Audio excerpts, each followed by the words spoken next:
Well, welcome back to the Two Dads Review podcast. We are here for our podcast is going to review a show that we think that some of you guys haven't seen, maybe don't even know about, and we're super excited to talk to you guys about it. You should know everything about this show because it is the tits. Like, if you're into tits, think of the best tits you've ever seen, and this show is probably close to those tits. If you're not into tits, think of the best thing that you've ever seen, and it'll be that thing for you. It's an awesome show. It is fantastic. And the show we're talking about today, guys, is Future Man. It's a Hulu original. It's the first Hulu original I think I've watched. I know my wife has watched. What's the one that went crazy last year? Handmaid's Tale. Handmaid's Tale. Yep. Yeah, she watched that one. I know she loved it. So Hulu's taking a page out of Netflix book and putting on some good original programming, and that's good to see because Netflix needs cable.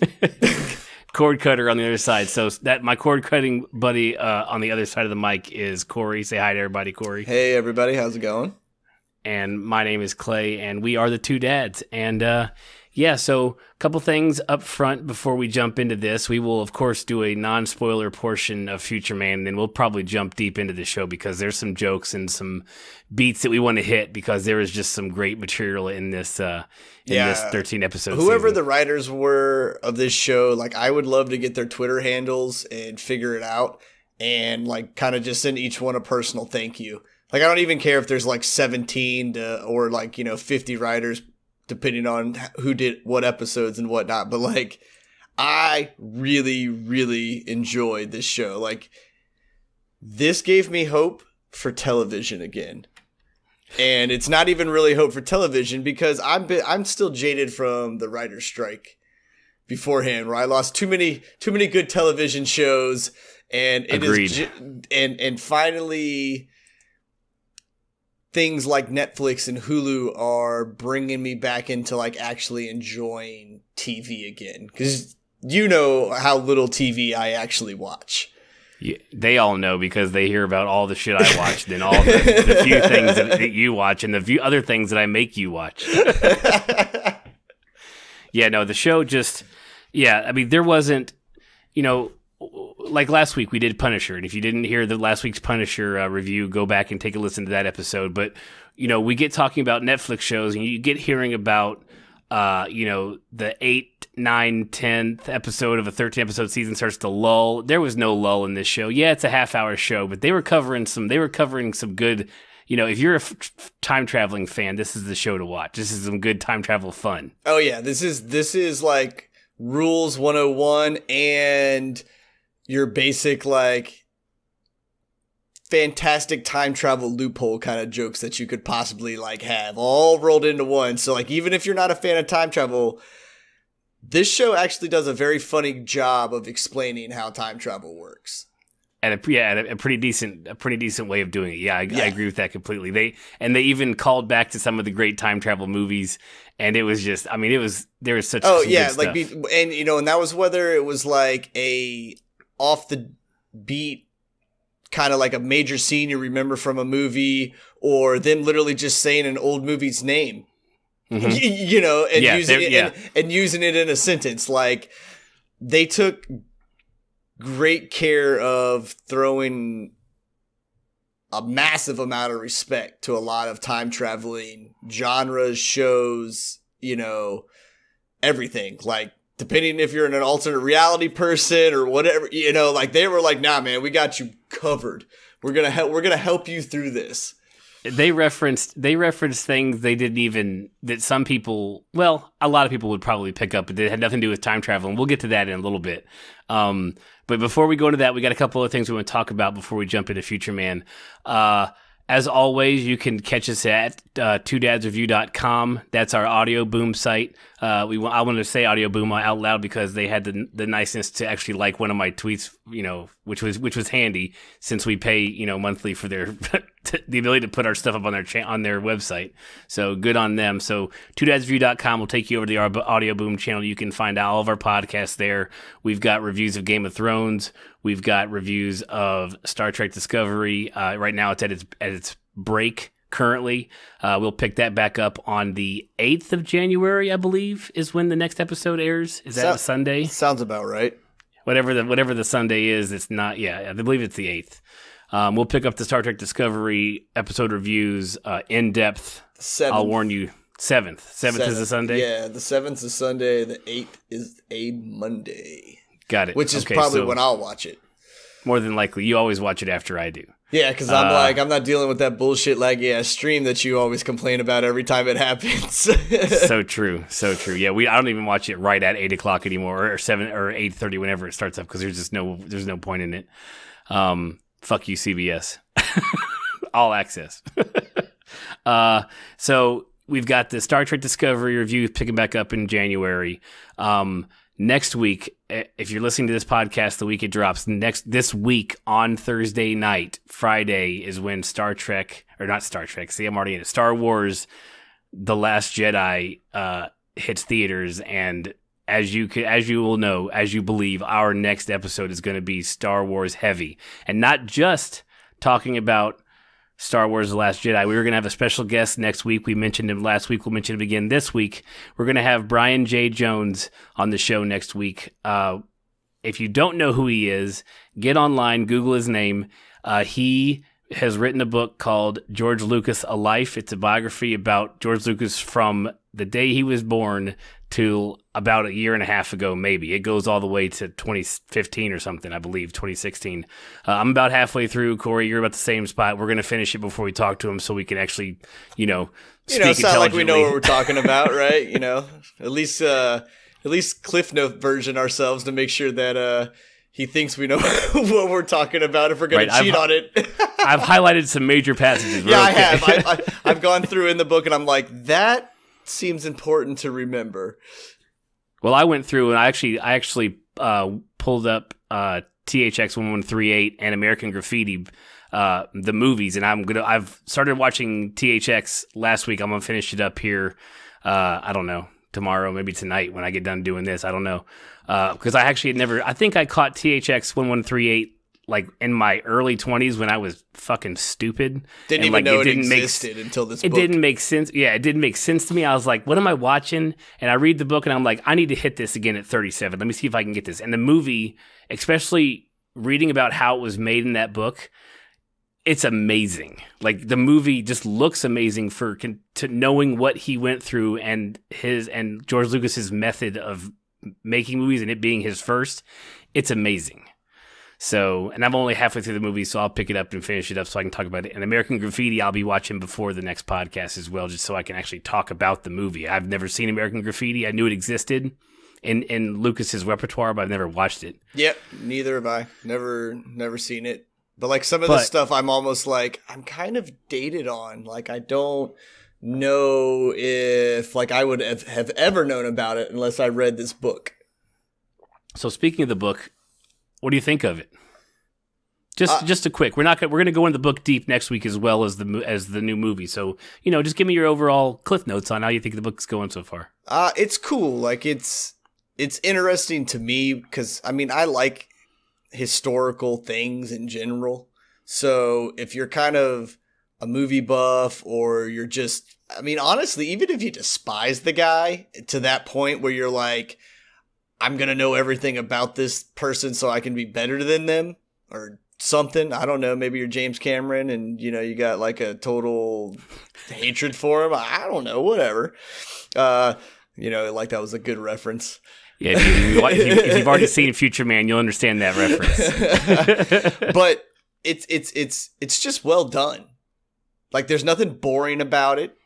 There's nothing also... I don't want to say there's nothing exciting, but there's very intriguing. I would use the word intriguing before I would use the word exciting, because it's not like boom pow. It's more like, no shit, really? Right. I think intriguing would sum up the book so far. One-worded from what I've read. Agreed. And and you and I were actually talking before the podcast. What I really enjoy is that while this is a grand story and grand telling of the life of George Lucas, Brian does not pull any punches. Like, he tells you, it's not like it's a, Oh, this is something the that's put greatest person ever. Yeah. Right. No. He gets into him, and George Lucas is kind of a micromanaging dick a lot of the times, and he kind of leaves out the folks he loves a lot of the times and doesn't pay attention to who he should pay attention to. That being said, there are parts of this book that my jaw was on the floor, like just to imagine being in a room with Steven Spielberg, George Lucas, and Francis Ford Coppola when they were in their early 20s, like, makes me wet. Just to be a fly in that. Are you over there? Yeah, I'm good, man. There was actual chest pounding. I was not ready for that one, man. That one got me. There are things, and this is like in film school at USC, like there are stuff in this book that it's like, oh my God, I mean, like his class, go get the book, because you read about the class from USC that Lucas graduated with. I mean, it was like a name. It was like names that, like all the names in Hollywood that you know about were in this class. Yeah, at a certain point, you're like, dude, is this guy just name dropping? Like, you know, you're going, Jesus Christ! Like, look at this thing. How did all these people converge in time at the same spot in the same location within the same degree? Like, it's baffling. Baffling. It was time travelers. Had to have been. I'm sure. Had to have been. So it's just a fantastic read. If you haven't read it, go pick it up. If you don't want to buy it, is there you know what? I heard another podcast talking about him this week. There is an audiobook available as well. It's on Amazon. It's digital. It's at the libraries. He also has an autobiography on Jim Henson as well, and one other. And I did this last week, and I can't remember the guy's name. The third. It's an older era. Hundreds, a couple hundred years ago, American history. The other biography he wrote, I don't remember the third one, and I feel bad about it. Okay, I was like, I'm losing you, man. I don't know where you're going. Nope, it's cool. No, he's of the books. I could pull it over right here, but I'm not going to. But he just go pick up George Lucas, especially this week. And actually, I believe it either just went paperback or it's getting ready to go paperback. So he may talk about that too. So you'll get the cut in price when it goes paperback. So go pick it up. You will not be unhappy that you did. It is a fantastic read. So we are super excited here at the Two Dads Review podcast to have him on next week. We're so excited. Yeah, no, it'll be super exciting. I think there'll be a lot of knowledge dropped, and I think everybody will be entertained. So now let's move forward a little bit. We're not going to change the subject too much, Corey, but let's talk about. So we said earlier that Star Wars: The Last Jedi comes out this Thursday, I don't know, 15th, 14th. Yeah, I don't like that. I don't know, to be honest. 15th is the Friday, but it comes out all Thursday evening shows or whatever. Yeah, you're pretty much my TV and movie calendar. I just wait for you to give me like the 48-hour notice about something, and I'm like, oh yeah, all right, I'll catch up on it. Right. Well, so we've been friends for a long time. We haven't been friends all the way through childhood. So tell me, you're what? How old are you? 30? What? I'm 33, about to turn 34. All right, that's right, because you have the worst birthday in the world. I have the awesomest birthday in the world. I am one day cooler than Jesus. Oh, write that down. Oh yeah. Man, that should be on that should be like your Twitter, like about one day cooler than Jesus. Yeah. Dude, I've never heard you say that. Yeah, Christmas Eve is I'll tell you what, out there in Twitter land, tweet us. Tell us if Christmas Eve is the best or worst birthday ever. I'm in the worst side because a lot of maybe not your parents, who were probably awesome and gave you like double presents because this is your birthday, this is Christmas, but you had some shitty family who's like, nah, here's birthday, here's birthday. I mean, okay, so like, you know my family and you know my dad. So like, my dad ruled the family, was like, he has a birthday and he has Christmas. There's like no bullshit one gift, unless he's like, it's something super ridiculous. Fair enough. Like, that's cool. But you also know my parents, and I was a spoiled, rotten only child. True. So, like, my birthday was the bomb. Like, I celebrate, and the best part was I basically had two birthdays because I always lived out in the Midwest, and it was super cold. So why the hell celebrate my birthday out in some flat ass land in the middle of 4 feet snow that you can't do anything in? So I always celebrated my birthday with my friends during the summer, and then I just had this like dope ass birthday with my parents on my actual birthday. Oh, the rough life you lived in the Midwest. Yeah, I know, man, dude. Silver spoon in my mouth. Like, I'm not even joking, dude. I was blessed growing up. So from that tangent, I wasn't around you, didn't know you back when, you were younger. So tell me your history with Star Wars, like what you remember. What's the first thing you remember of Star Wars, being 33? So I kind of have an idea, but go ahead and hit me with it. Well, I remember like the first time I found Star Wars was probably when I'd seen it on TV, but I think the first time I probably really, really got into it was when I got my own DVD player. And I was like, I'm going to start a movie collection. So I was like, what are the movies that like you just got to see?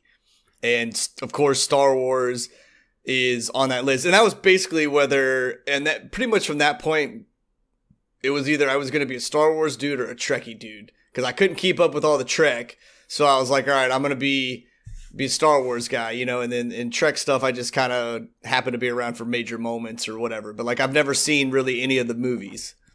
Right.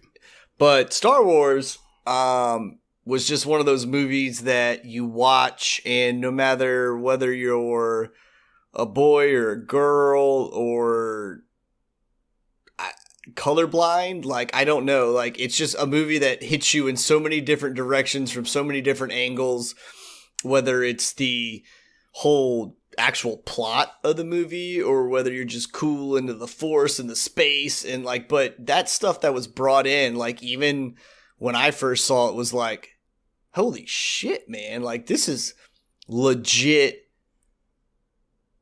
futuristic space, right. Like this wasn't, oh man, this robot in a cardboard box, you know what I'm saying? Like, this was like, this is what the future is supposed to be like, minus the whole massive war, but all the other cool shit that's going on. Like, that was the first time Star Wars was the first time that I believe space existing in space was a legit thing.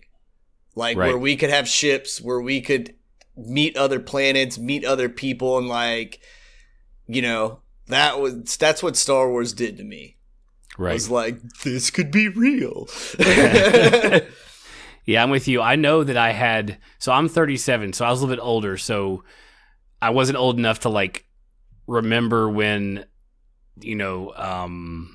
let's see, the dates for, episode 4, 5, 6, episode 6. I'm not sure I was old enough to remember when it was in theaters. I know I didn't go see it in theaters. I think it was like 78 is when they originally came out. The first one, but I think and then you had 83 and then 85. Yeah, I don't know. I feel like there was one year that wasn't like one of the movies wasn't like a major year. Like, I feel like 86 is greater than 85, and I think 83. Well, that's my birth year, so obviously that's a bomb diggity year. Right, so I was only I was either 5 or 6. There's no way I was going to the theater to see it. So I don't remember Star Wars. I remember latching on to Star Trek earlier. So I wasn't necessarily a Star Wars guy from the beginning. It was, if it was on TV, it was on TV, but it wasn't one of those things that I really focused on in my early childhood. So Return of the Jedi was 83. Yeah, so 83 was the last one. Wow, that means that episode... So was it 76 then? 77 was A New Hope, which was just called Star Wars, and then Return of the Jedi was 83, so... yeah, and the middle one was somewhere in there. I don't know exactly when it is, but according to Brian Jones's book, he started writing it soon after it premiered, so I'm guessing it's probably 80 or 81 more than likely for the middle one. Anyways, so those weren't ones that I saw like in theaters. I'm not that old. I'm old, but I'm not that old. I think, if I'm not mistaken, did he release the ones where he started dorking with the originals in theaters before he released Phantom Menace Episode 1? Yeah, well, that's what they did. Is before Phantom Menace came out, they did a whole rerun, like re-edit, extended version, yada yada yada, and they basically put all 3 of those movies back out. And I don't remember if I saw them in the theaters or not, but I remember it being like a huge thing. It was. I do remember when the originals came back to theaters. I definitely went to go see those in theaters. Those were pretty awesome, and I do remember going to see the prequels in my late teens, early 20s, and because Phantom Menace came out in '99, and then the others came out soon after that. But it was. I don't remember, the hate wasn't there for like the prequels when I remember seeing them, and then I kind of, life took a, watching this stuff took a side seat, so I wasn't really paying attention to it. But when I came back into the nerd fold, like there was all the hate for the prequels, and to be honest, my wife and I are watching we're watching everything chronologically now, like just this week to lead up to. Oh, you guys Friday's are going to all movie. Watch them together? Nice. Yeah. We finished the prequels. We trudged through those three, which, they're rough. I mean, they're not rough, but like I can see, you could tell in Phantom Menace he was trying to appeal to younger kids. That's the whole Jar Jar thing. If you want to go down an internet rabbit hole, you should Google the idea that Jar Jar is like like one of the most powerful Force users of the entire Star Wars universe that we know about, and that he is controlling everything people are doing around him. Like if you want to fall down a internet rabbit hole, go research that on YouTube or something. You'll click through about 18 million why Jar Jar is the most important character, and they'll show you clips in the movies where like you can see Jar Jar mouthing the same words that somebody else is saying on screen, and so they're saying that he's making them say that using the Force and stuff. So it's wild. Like it's a fun. I did that rabbit hole one day, and I was on it for like 10 hours. I was like, I gotta watch. This is good. This is amazing. Yeah, I'm not gonna lie, dude. You just got me interested in Jar Jar. I saw a thing the other day on Twitter that was Jar Jar is not the most hated character in Star Wars. Who were they saying was? I didn't read it because I wanted to wait until I watched the latest and last movie, before I made like my call on it, but I bookmarked it. So I was like, I'm going to come back to this and see if I can agree with everything they said based on what I've officially seen. Well, Anakin in episode 2 is whiny as fuck. Like it is annoying. Like it's so bad that it's just like, you've got to be kidding me, bro. Like life isn't fair. Like life a long time ago in a galaxy far, far away is also not fair. Like leave it. Like it's bad. But yeah, so we're excited about Star Wars. We can't wait to get to it. I'm seeing it this Friday. I talked to Brian on email. He's seeing it sometime beginning of next week. Corey, I know you're getting to it this weekend or early next week as well. So if you're looking for a Monday, Tuesday podcast release for us, it's probably not going to happen. We gotta regroup, and I gotta pull a third person into a podcast that we're still kind of new at. So it could be an exciting adventure for me. As the post editor. So we'll just roll with it. Just follow us on Twitter. Trust me, I'll announce the shit out of it when it happens. Promise it'll be worthwhile. It will be worthwhile. It'll be worth every second you have to wait past a Tuesday or Wednesday podcast release. So yeah, we're super stoked. We're already thankful that Brian's gonna be on the show. So that's great for us. It's great to be able to sit down with somebody who knows a shit ton more about Star Wars than we do. And it's going to be great. So we hope everybody tunes in next week. I know that was a long way to get to what we are still super hyped about, and that's Future Man. Yes. Like, we can't wait. This is fantastic. So spoiler free. We're going to try to keep it spoiler free. I can't promise anything. We're not the best at this, okay? But we're going to try to keep the first little bit spoiler free. So you want to give me a little bit of a breakdown, Corey? You want me to go through a little bit of a plot? Just give me an overall, log line for what the show is. Time travel. Okay, good. Do more than that. Give me some characters. So we got Wolf, Josh, and Tiger are your three main characters. And for anybody who's a PETA fan from, so you got Josh Hutcherson playing Josh Futterman. And you have Derek Wilson playing Wolf and Eliza Coupe playing Tiger. And if you're not familiar with any of them, you just don't watch TV or movies because. Well, Josh Hutcherson's in. He's in Mockingjay and right, the Hunger Games, all the the Hunger Games series, And then you have Eliza Coupe from Happy Endings, the television show. I don't know if anybody's caught that. She's also been in Quantico for a little bit, and she was in Casual for a little while. So those are the kind of maybe television shows that you'd probably know her from. And then you got our man, Wolf. Shout out to Derek Wilson. Yeah, because Derek Wilson killed it on this show. Stole the show. Yes, he is fantastic. You'll also love this because he is Bowling Green, Kentucky, through and through. Ah, man.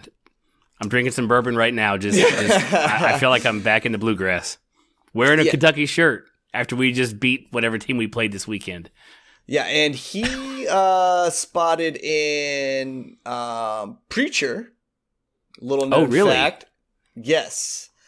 So he played Donnie Schneck in Preacher. He was in there for, I think, like 5 or 6 episodes, something like that. No, actually, I think it was 10. I pulled it up right now. Jesus. And how do we miss him? Well, he was the guy, remember, that pulled the trigger in the trunk of the car to go deaf so the preacher couldn't mess with him. Oh, that's right. Nice. Yeah, so, which was Donnie in the show. So, nice. But before that, he really hasn't been in a whole lot of anything. And he guest appeared on a bunch of other stuff. Nothing that you're going to go crazy about. But, oh my God, if he doesn't own it break and him out. Steal it, and if Derek Wilson is not somehow taking off through every screen of media soon, like, I'll be baffled, because the guy is just... He's my new man crush. I'm going to throw it out there, man. Derek Wilson's my new man crush. Hey, man. It's all good on this show. It's fine. Yeah. So, I think we got a good cast. We got a great time travel scenario and a little summary of time travel. And then you're filled with the most vulgar, disgusting, hilarious jokes that can get uttered, because everything is spot on. And they do a nice homage to video games and just over the top acting in general. Right. Like when they calling out their kill shots, like that's just hilarious to me. Like that's one of the greatest things ever. And the best part is the kill shots are like a really dumb arcade name. Right? Like, no, because he breaks it. No, I'll do it because this is one, because Corey had told me before watching the last episode that there was a joke in it that that sent him on the floor, and I'm like was trying to find it, and I missed it. I didn't miss it. I went another way with it, which is pretty bad. But yeah, because it was the complete opposite direction. Right, it was the complete opposite. I should have gotten the joke the first time. But one of his kills, he snaps a broom in half and stabs 2 guys and calls it a science wand. Yes, he's like science wand, and just like stabs. It's great. So yeah, they're calling out like all their moves and all their kills every time they get in a big fight. These two, so Wolf and Tiger, those names. Okay, so Josh plays the whole plot of the thing is Josh is a kid who's a janitor at a pharmaceutical, not a pharmaceutical, but a science like research facility that's trying to find a cure for herpes. Yep. This is I love this. This is fantastic. And so he's just a janitor. He lives with his folks. His folks, by the way, played by Ed Begley Jr., who you'll recognize from like everything ever. And then rest in peace, Glenn Headley. Like she actually died. I'm not sure if she died during this shooting or right after. I think it may have even been before episode 13 because they didn't pull her on screen. Like when they were talking about her, they didn't bring her on screen, but they showed her in a picture, which I think makes it so they had to list her in the credits for the 13 episodes. Dude, I didn't even realize she passed away. Yeah, it sucks. It was like a complication, like a pulmonary embolism or something. It sucks. It sucks real bad. So that's just a little bit of a downer, but she was fantastic as well in the show. Let's throw these shout outs for her then. So in 2017, you'll catch her in Just Getting Started, and you'll catch her in 2018 in Making Babies, and that'll be her final screen time. Yeah. Yep. That's sad. But she was fantastic in this. Yeah, she was. Sorry, dude. Didn't know I didn't even bring this whole thing down, man. No, dude, she was in my because of this show, she was bouncing into my top 10 of just super awesome go find what she's done and watch actress. Yeah, I was really intrigued by anything else she had started doing because I remember her from other things. Right, you'll definitely if you don't know her name as we're saying it right now, when you Google her, you'll recognize her immediately from everything. Yep, but I wanted to go find her in other funny shows, and maybe wanted to go find her comedy stuff. Definitely comedy. She definitely has the mind for comedy, for sure. That's definitely her bread and butter. So we're sorry that she passed during this. She did a fantastic job, and even if this was only her one to go out on, a definitely good show to go out on. This was fantastic. So it sucks that she. Okay, so we're gonna try to bounce back out of this. Yeah, we're gonna pick me back up. Damn, sorry, man. I know I just killed the whole podcast. That's it. We'll just record it tomorrow. No, all right, so he just lives at his folks' house and he plays this video game called Bionic Wars. Is that what it's called? Yep, Bionic Wars. Bionic Wars, and it's the whole thing behind the game is nobody has beaten it on Earth. It's not like a Call of Duty where there's it's basically the surfing level on Battletoads times 10. There you go, bringing in Battletoads, nicely done. Yeah, exactly. And if you don't know what the surfing level on Battletoads is, just hit YouTube real quick, and you'll probably watch the most hilarious fail reactions to that level in the world, and it'll be worth your time as well. So he actually beats the game, and as soon after he beats it, these two time travelers show up in his room as he's beating it, which is even better. Which is only episode 1, so we can joke about it. But after beating the game, Josh decides to whack it, and as he's fapping away, they pull in, and then he can't stop. Kind of from Grandma. Was it Grandma's Boy? Yeah, Grandma's Boy. Yep. I can't stop. Yeah, he was. Yeah, and then right on Wolf, on Derek Wilson, right on Wolf's leg, right on Wolf's leg, man, just nailed him. And that's when I went, this show's going to be good. The cum shot to the leg said, you can't go really downhill after that. There's nothing but uphill showing from here on. Potential is miles in front of us. We have nowhere else to go.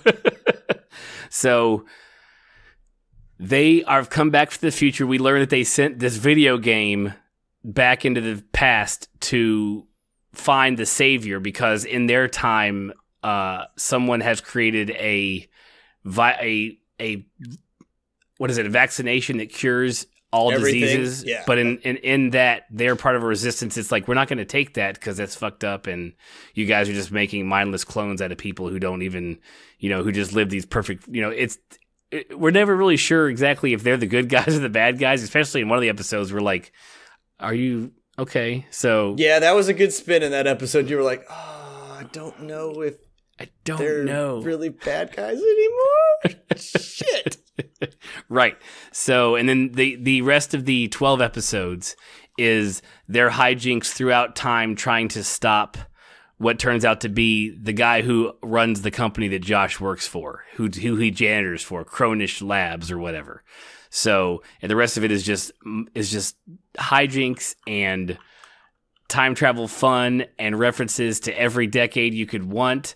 There's at least 2, if not 3, that are specifically set in the 80s, which is the greatest 2 or 3 episodes of the movie. I personally love the 80s episodes. Oh yeah, dude, they were that's when Tiger I don't even know how to put it. They were just so spot on, right? If you know anything about the 80s, or if you're an 80s child, or especially if you were a teenager in the 80s, you're probably gonna have some flashbacks. You're gonna go, oh man, did they just put that right down my old rat hole, and I wasn't ready for it. Right down the old rat hole. So yeah, I mean, I don't really know how much more we can go into without getting into spoilers too much, but if you have not seen the show and you don't want it spoiled, you're going to have to turn us off right now and go watch it. It's 13 episodes. They're half hour, 35 minutes maybe if you're lucky. If there's a long one, they had to tell some more story, which is, I think, side let's take a little left turn real quick. I love Netflix and Hulu, and some of the TV shows, some channels on cable also have started doing this.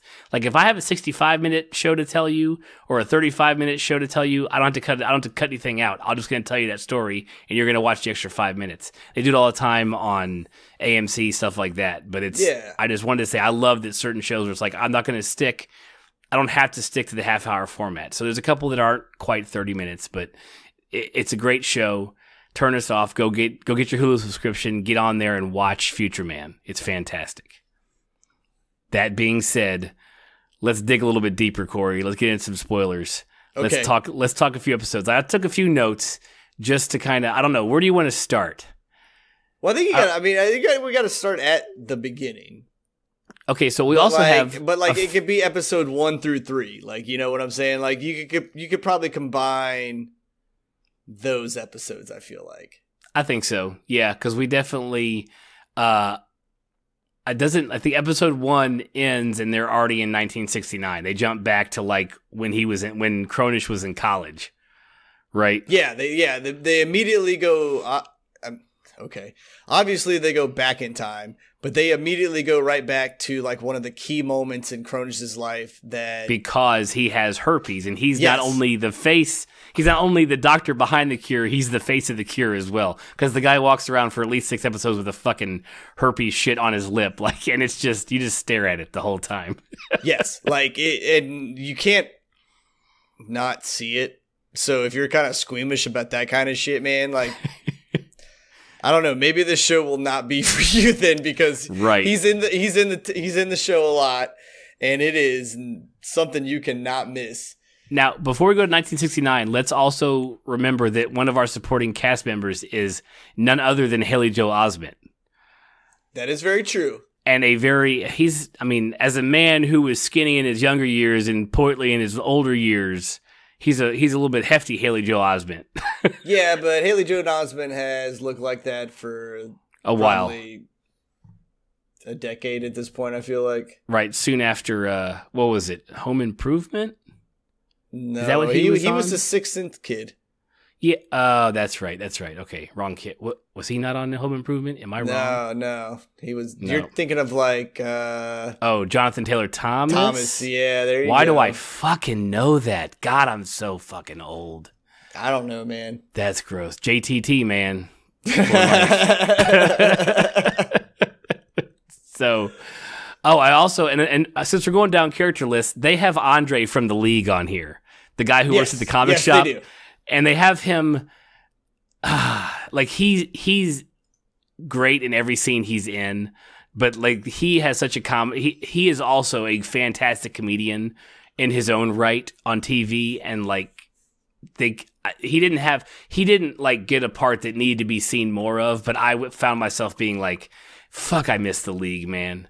Oh yeah, dude, like he does a great subtle one-liner joke, like left and right in the middle of a conversation, like where he'll say something and the rest of the conversation will happen, and all of a sudden you go, whoo, oh, you slick little bastard. You're like, damn it, I just finally caught up to it. You know, like that's how quick-witted he is. Paul Scheer is his name, so we can give the guy credit. He was fantastic in The League, another raunchy comedy.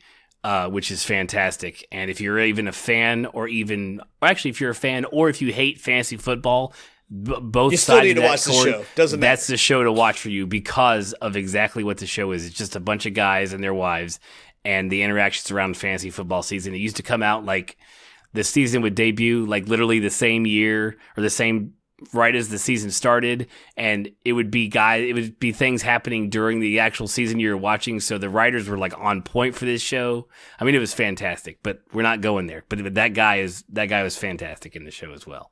So yeah, they hit 1969 because they're trying to stop Cronish from getting herpes. They're like, if he doesn't get herpes, he doesn't go after the cure and then invent this cure that like ends mankind.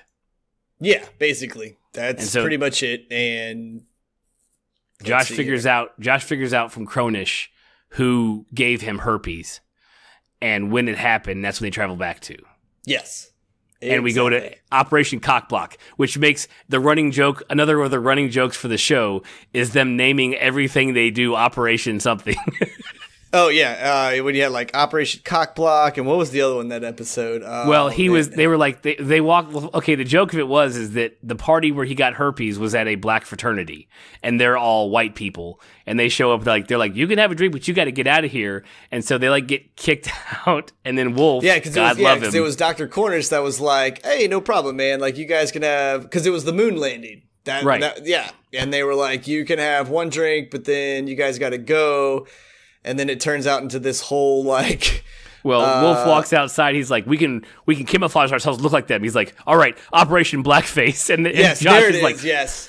And no. That's when you went, okay. I know what kind of show this is gonna be. Good.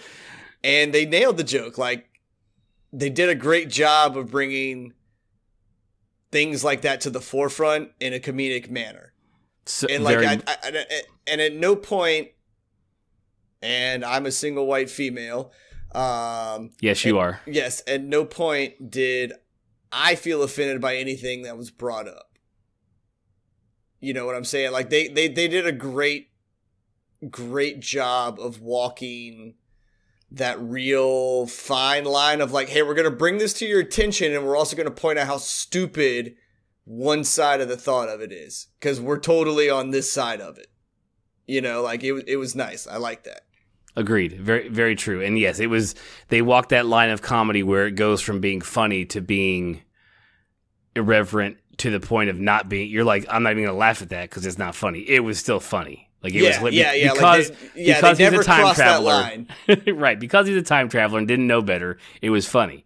And they knew that, and it was great. And I never felt especially in this day and age where comedians are apologizing for jokes left and right.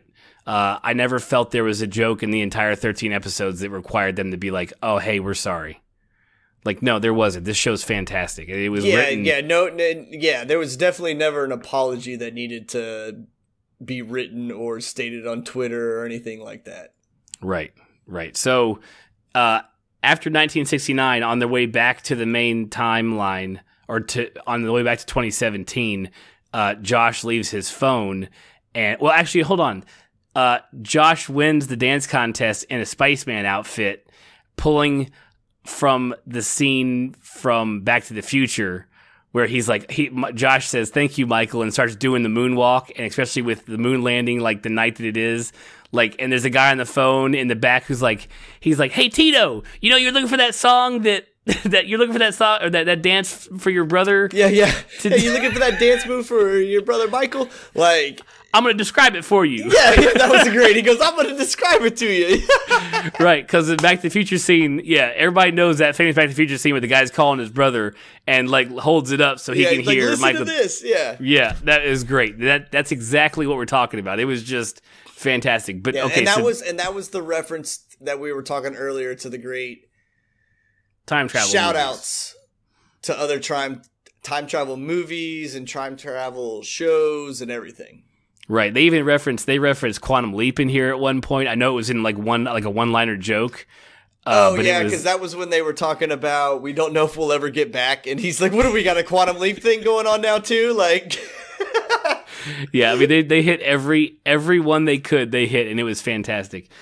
So Josh leaves his iPhone accidentally in his suit because he had changed into the spaceman outfit, and so a guy by the name of Lamar picks up his iPhone, and he's like a Black Apple, because it was one of the Black Apple phones. Yes. And then so they get back to 2017, and Black Apple is the thing, and it's called a Blapple, and Bloogle is a thing, and like you don't say Siri, you say Lamar. Yep, and Lamar is Siri's voice now. It was great. It was fantastic. It was the cool butterfly effect moment. Right, and then you're like, "Oh, this is going to be this way," and it's great because they took. I couldn't place a point in the show where they didn't follow the continuity of their fuck ups, because some time travel movies and shows get really messed up, and they will end up counter counter-referencing themselves or canceling something out when they didn't mean to, like in the plot, like in the writing. The writers here, I didn't see a point where I was like, oh wait, that won't happen. We're talking alternate timelines. We're talking, alternate futures. We're talking where they split timelines. It's great. It was true time travel. It was fantastic. Yeah, I like how they hit on everything, and they kept it fluid. Yes. So another thing we learned in episode 3 is from the future is fueling up. No, is it charging up? Well, they call it fuel up to start, but then they talking about charging it at the end. But yes, it's literally. Yeah. But that's what fucking is, because nobody kisses in the future. Because you don't put rat hole to rat hole, man. You don't put rat hole to rat hole. So the whole resistance lives in the sewer, and so all they eat are rats. So over time, they've just grown to calling their mouths rat holes, and that rat hole joke carries through. I mean. Every episode, almost every episode. I mean, in fact, like episode 2 or maybe 3, like Josh tries to kiss her. That's the first time she's like, when Tiger's like, "Whoa, you trying to go rat hole to rat hole with me?" I mean, it's just. Sorry, I had a quick flashback of it, man. You almost lost me there for a minute.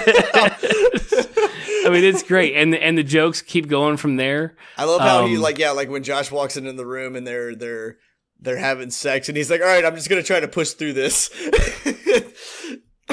Like, and it's jokes like that throughout the whole show, like just things that you would say if you were in that situation and had to be in that situation. Like you would just go, "Well, I guess I'm just gonna push through this because I have time travelers in my fucking bedroom having sex right now, and I don't understand what the hell's going on."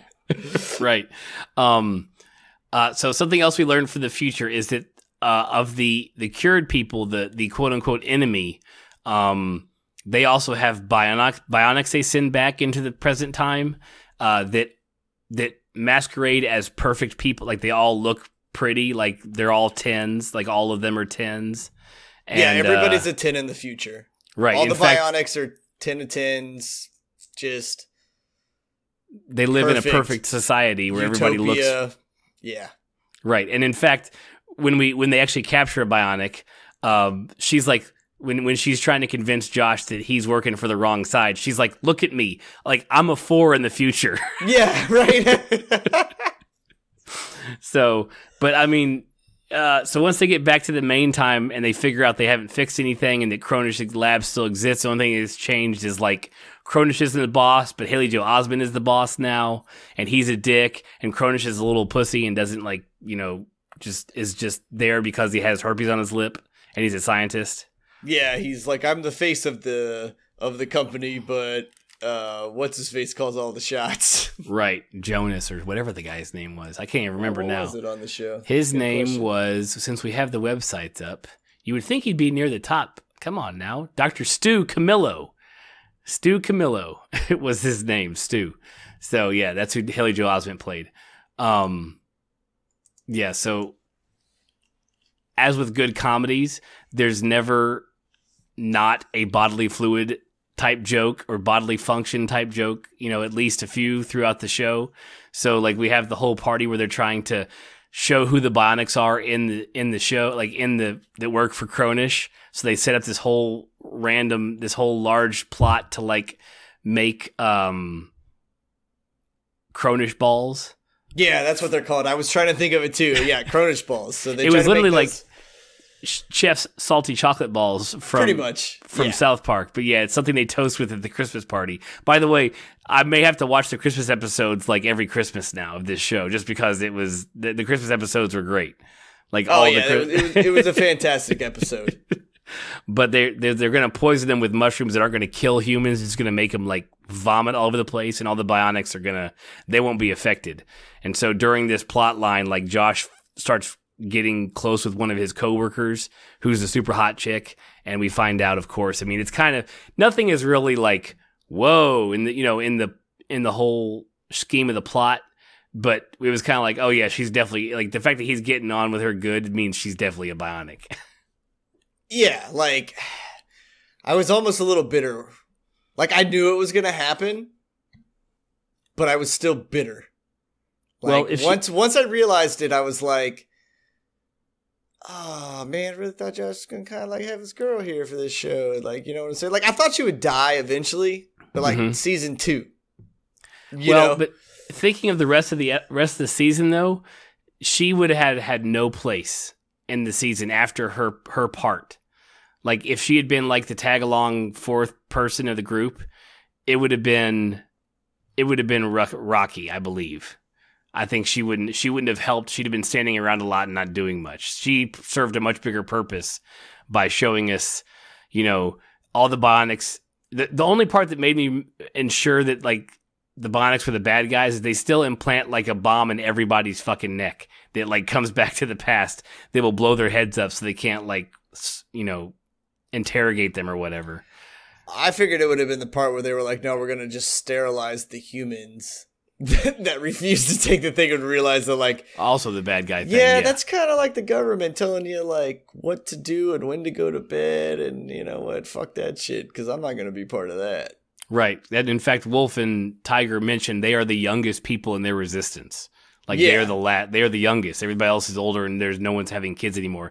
To the point, which I think early episode where they've never seen a baby. Oh yeah, they don't even know what a baby is. So like a lady walks by in the 80s. I was in the 80s, and she's like, "Why is that lady carrying that tiny man?" Yeah. Yeah, that's right. And then she gets her, like, the lady like gets in her car like to protect her child, and Tiger's at the window like, "Let me hold your baby." Like, I want to hold your baby. Yeah. Give me your baby. Give me the tiny human. Give me the tiny human. And then Josh is like trying to be like the normal human being. He's like, "Hey," he's like, "I'm sorry, but my friend, she's not dangerous." And then Wolf or Tiger goes back in. She's like, "No, I am dangerous. I've killed hundreds of people." Yeah. I'm very dangerous. I'm very dangerous. So, oh man. But yeah, during the chocolate balls portion, we learned that Wolf has a passion and is a fantastic chef at learning from Josh's dad. Yes, Josh's dad unlocks his hidden talent, which plays into a shit ton of the rest of the season. Yeah, like you would think that it wasn't going to be that big of a deal, but it really progressed. Oh yeah, they wrote it fantastically, because you're like, oh, it's gonna be one of those little side jokes, not a big deal, until you realize that it plays a large part later on, and it's like, that was a fantastic way of bringing that in. Like during a house party. So during the house party, like, I think it was after the Christmas fight. Yeah, after all the Christmas fights. And I'm sorry, I'm reading my notes, because in the Christmas episode, like, when he sees that his girlfriend or the girl he likes is like not affected, he's like, Josh goes, "Oh, please tell me you shat your dress." Yeah, right. He's like, tell me there's something wrong with you right now. Please. Damn it, you're a bad guy. Fuck. And then they so during they subdue her and take her home, because the whole goal of the Christmas party was to like kill all the Bionics except one, capture it, disable the bomb in its neck, and then take it home or take it to the sewer and interrogate it for whatever purpose it was. It wasn't that big deal. Anyways, so but instead of getting in the sewer, Josh's dad catches them and he's having a dinner party. He's like, "Come on over." He's like, "You're having a Christmas party and it's a few folks here." And we meet Uncle Barry, who is traumatized from the 1970s break-in. That is one of the first flashbacks we have. Right. Well, not really a flashback, but one of the first time travel sequences we have. Exactly. And the running joke is they always describe Josh as Latino. Yeah, he's like, the Latino thing again, which pops up later and throughout the episode. It's great. Yeah, it's fantastic. I love that we're not really covering so much that you just get the whole gist of this show. There's so many jokes that I'm just trying to hit a couple of them, because they come in. There's too many good jokes in this show, and I'm trying to give you a semi-coherent timeline that coincides with the jokes that I want you guys to know about. And then hopefully it pushes us through enough that you guys understand that the show is worth your money. Fantastic and worth it. But we're not giving away too much, even though we're jumping through the timeline, because like I don't want to mess the show up completely for everybody. Exactly. Yeah, we'll definitely go through the whole plot line. I mean, like we've told you at the beginning, this is going to be spoilers. So definitely, if we're already to episode 6. If we're jumping too far with your stuff, go watch the show. Come back and listen to us because I can't express it enough. It's fantastic. So so they're torturing her in the house. At the main time, Wolf's entire job is to like keep everybody calm at the Christmas party or at the party at Josh's dad's house. So they're up in his bedroom torturing this chick, trying to get information out of her, and they're trying all the different tactics. But like Wolf gets a blowjob from like the old lady. And by the way, dude, that old lady was hot. And we're gonna give a shout out to that lady. You're gonna find it. Episode. I'm gonna 6. find her. You keep talking. I'll find her. No, it's fine. Episode 6 is where it's at. So you'll find her listed there. Hopefully, if they've kept up with it.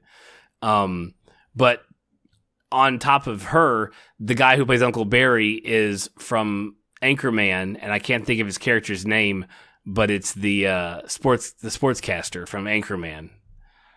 That's who plays Uncle Barry. Why do I not know his name? I should know his name. I'm not sure if it's like a top of the head type name, but that's who it is. If you know him, he's a sportscaster from Anchorman. And he's also, never mind. You're right. What? Yeah. No, never mind.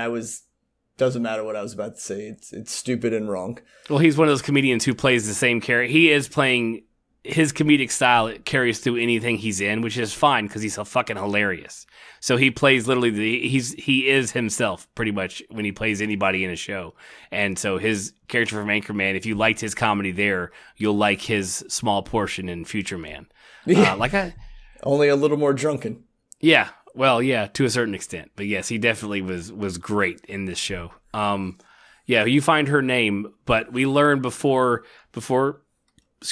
Josh's girl's head explodes from the bomb that their time travel machine. Okay. The whole point of interrogating her is to find out where to find the substance that drives their time travel machine, their TTD, the time travel device, and they question her. Josh gets it out of her that it's something that lives at the deepest part of the ocean. Underneath that layer of rock, there's a microorganism that powers the TTD. And we find that James Cameron is who found that in like 2023 or something. So, with one of his submersible dives. There is an entire episode based in 2023 in James Cameron's mansion. And it's between Josh, Tiger and Wolf, and James Cameron's like home computer that runs the house, kind of like in a HAL from like 2001 to Space Odyssey, kind of like in a computer taking over type aspect of it. But there is episode 7 is that episode, and it is so great. The jokes with the house, you get jokes on George Clooney. That his wife is governor of California or something. He's married in 2023. The computer's name is Sigourney. That was a good pull.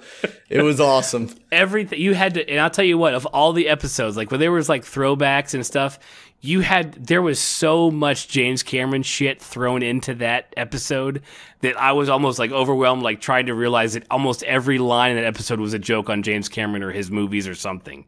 Oh yeah, dude, they were hitting him hard, man. Just punches left and right.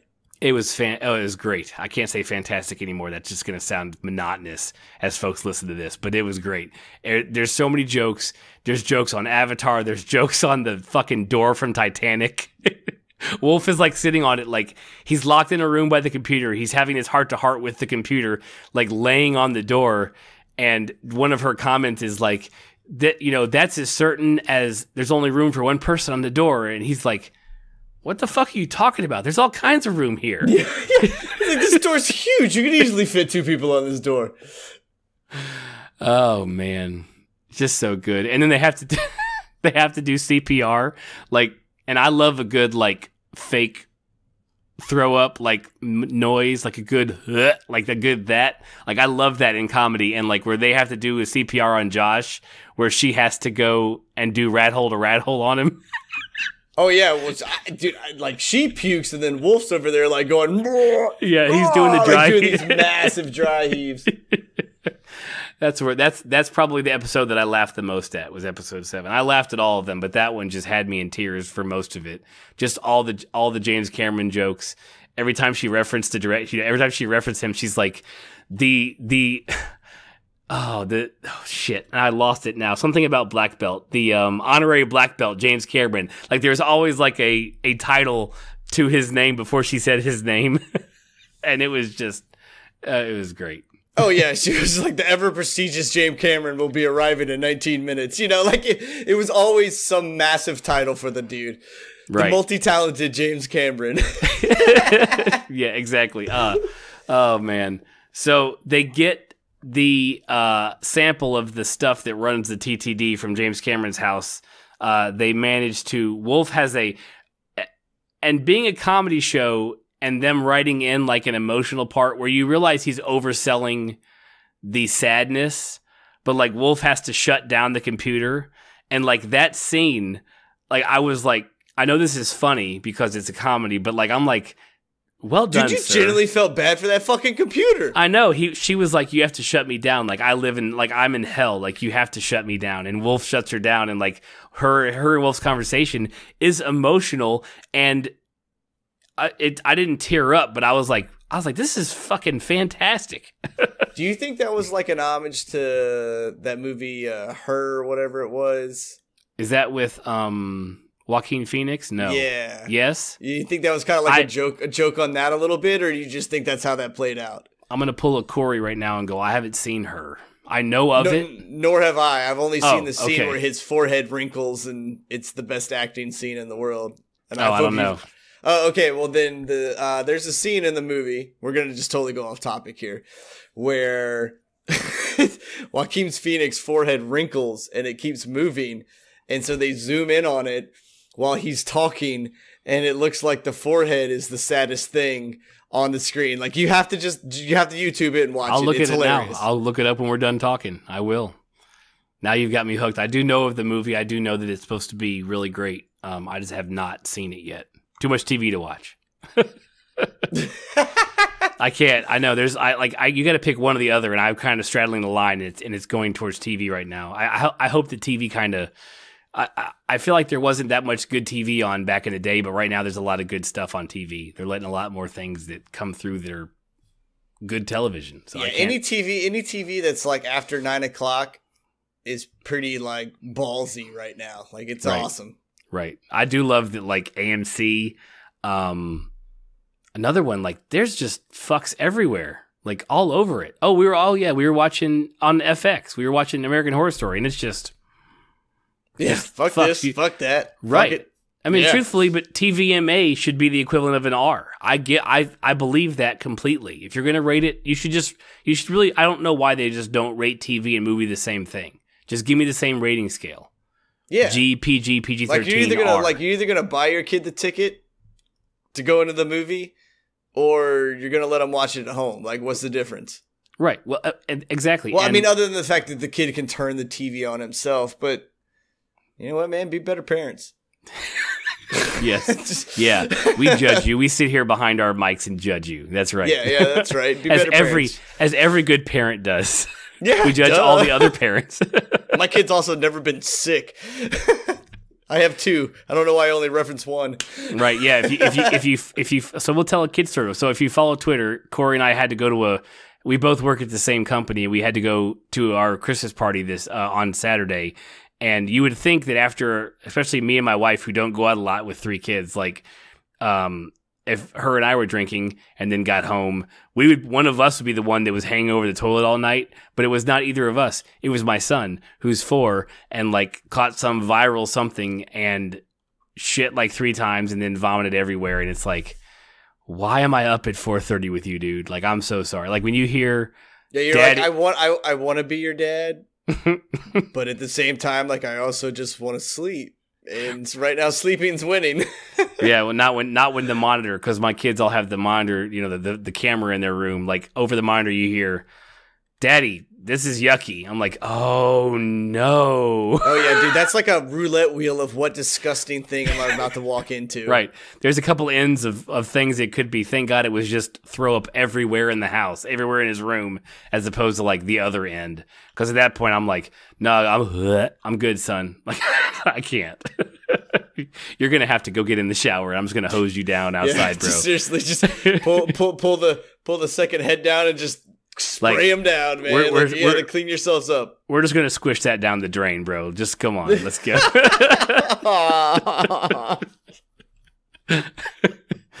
Oh, Jesus. Okay. Okay, so circling back to the television show we were actually back to the show we're on. So after James Cameron's house, they get the stuff they need to run their TTD, but it's in its raw form. So when they jump back to the present time, a few body parts have switched. And so well, like, okay, it's not the first jump. It happens in the second jump, because the first jump you realize that the body parts can switch because Wolf loses his scar and Tiger gets it on her arm, and then he has her scar on his butt. Right, but it's still that scene because he calls him a dick pirate. Oh, is it that scene? Yeah. Oh, dude, I totally thought there was two of them. No. It's that first one, because I think they either they broke the vial or they used the vial to get to 2023, and that was it. So they had to fill it with the stuff. And yeah, he gets it. I think it's that shot. It's that jump because, yeah, because I thought the first jump he looks down and he was like, whew, okay. And then it was the second one where he's like, well, do you still have your vag? You're right. It may be a second one of some sort. Pants and she's like, yeah, we're good. And then he's all like, and Josh is all walking off like, how do you walk with this thing, man? Like, Jesus Christ. Yeah, so scars change. Like Wolf gets one of her little toe on where his big toe is. Yeah, because what is it? Cameronian. Is that what it's called? Yes. The what they went for is called Cameronian. Because they're in a unstable form of it. Mm-hmm. Right? Yeah. Okay. So yeah, that's why when they jump, certain things switch. Right. And I like how Wolf on like the third jump's like, why do I always keep getting fucked? Well, and if you're all out there in podcast land wondering how big his dick is, don't worry. You get to see Episode 13, you'll find out. You get to see it. And I was wondering if Josh Hutcherson was wearing a prosthetic for both of his parts. Like because they were doing a mirror thing where he was talking to himself. I feel like he was, because there was a giant arrow, unless they just put giant arrows over his already massive dick, and then they just put this other ridiculously non-human sized penis on another man. Like, because if that's the case, then like I'm just gonna go ahead and flat out say it, dude. Like, well done, Josh sir. Hutcherson has one of the largest flaccid penises I've ever seen in my life. I'm glad you said it, because I knew what you were going for. I'm like, I'm not saying it. You go ahead with it. Dude, no, that's fine. I don't give a shit, dude. Josh Hutcherson has one of the most largest flaccid penises I've ever seen on any human individual that is outside of porn. Well done, sir. Life. Well done, sir. Applause from the two dads. Applause to you, sir. If that was real, yeah. If they had to put a larger dick on your already large dick, well done. Yeah, seriously. So, God damn. Oh, okay, man. Anywho, back on penis. No, that's cool. So at some point, let's just jump forward. We get to the 80s.